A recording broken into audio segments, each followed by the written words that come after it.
ஹாய்ங்க.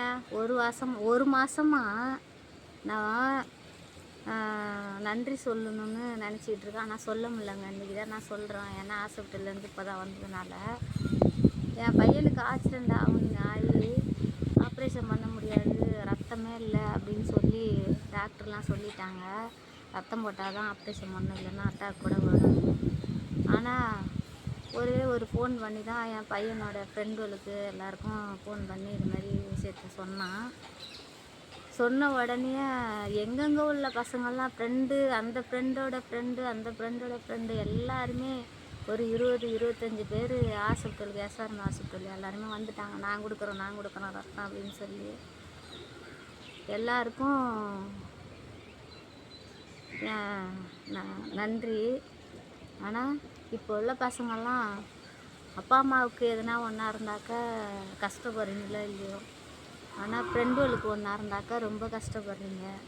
ஆனால் அதனால் உங்கள் உடம்ப நல்லா வச்சுக்கணும். ஒரு கெட்ட பழக்கத்துக்கு போகக்கூடாது. உடம்ப வந்து நல்லா சத்தான பொருள், நல்ல பொருளாக சாப்பிட்டு உடம்பு நல்லா வச்சுக்கிட்டா தான் உங்கள் ஃப்ரெண்டுக்கு எதுனா ஒன்றா இருந்தால் உங்கள் ரத்தத்தை கொடுத்து காப்பாற்ற முடியும். ஏன்னா வந்த பசங்கள்லாம் நிறைய பேர் நைட்டு ஃபுல்லாக செல்லு பார்த்து, ஒரு புள்ள நைட்டுலாம் செல்லு பார்த்துட்டு காலையில் வந்து ரத்தம் கொடுத்ததுனால நீங்கள் நைட்டு ரொம்ப நேரம் தூங்கலை, அதனால் ரத்தம் எடுக்க முடியாது அப்படின்னு சொல்லிட்டாங்க டாக்டரு. இன்னொரு பையன் வந்து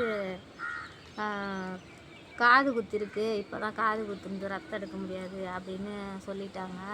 இன்னொரு பையன் வந்து என்னமோ பச்சை குத்திருக்காங்க உடம்பு ஃபுல்லாக, அதனால் ரத்தம் கொடுக்க முடியாதுன்னு நிறையா பசங்க அந்த மாதிரிலாம் சொல்லி ரொம்ப மனசு கஷ்டப்பட்டு, ஐயோ என்னால் கொடுக்க முடியலையே அப்படின்லாம் சொல்லிட்டு கஷ்டப்பட்டு போனதுங்க.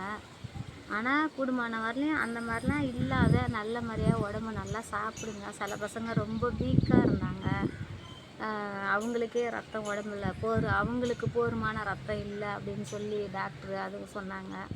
நல்ல பொருளாக சாப்பிடுங்க, உடம்ப நல்லா பத்திரமா வச்சுங்க. அப்போ தான் உங்கள் கூட இருக்கிறவங்களுக்கு எதனா ஒன்றா இருந்தாலும் சரி, உங்கள் ஃப்ரெண்டுகளுக்கு ஒன்றா இருந்தாலும் சரி, உங்களுடைய ரத்தத்தை கொடுத்து நீங்கள் காப்பாற்ற முடியும்.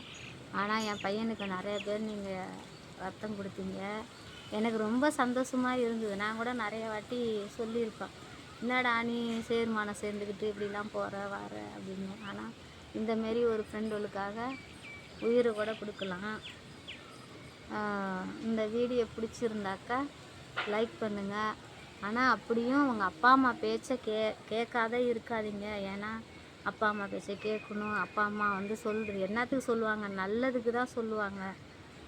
நல்ல இடத்துக்கு போங்க, ஃப்ரெண்டுவெல்லாம் எல்லாம் ஒன்றா இருங்க. எங்கே போனாலும் பொறுமையாக போங்க. வண்டியில் நைட்டில் போகாதீங்க. எங்கேயாவது முக்கியமான இடத்துக்கு போகணும், ஜாலியாக ஃப்ரெண்டு கூட இருக்கணும்னா உங்களுக்கு சேஃப்டியானது எல்லாமே நீங்கள் போட்டுக்கிட்டு சேஃப்டியாக போங்க. அப்பா அம்மா சொல்கிறாங்கனாக்கா உங்களுடைய நல்லதுக்கு தான் சொல்லுவாங்க. நான் நம்ம பெற்ற பிள்ளை எந்த கஷ்டமும் கூட படக்கூடாது, நல்லா இருக்கணும் அப்படின்னு தான் சொல்லுவாங்க.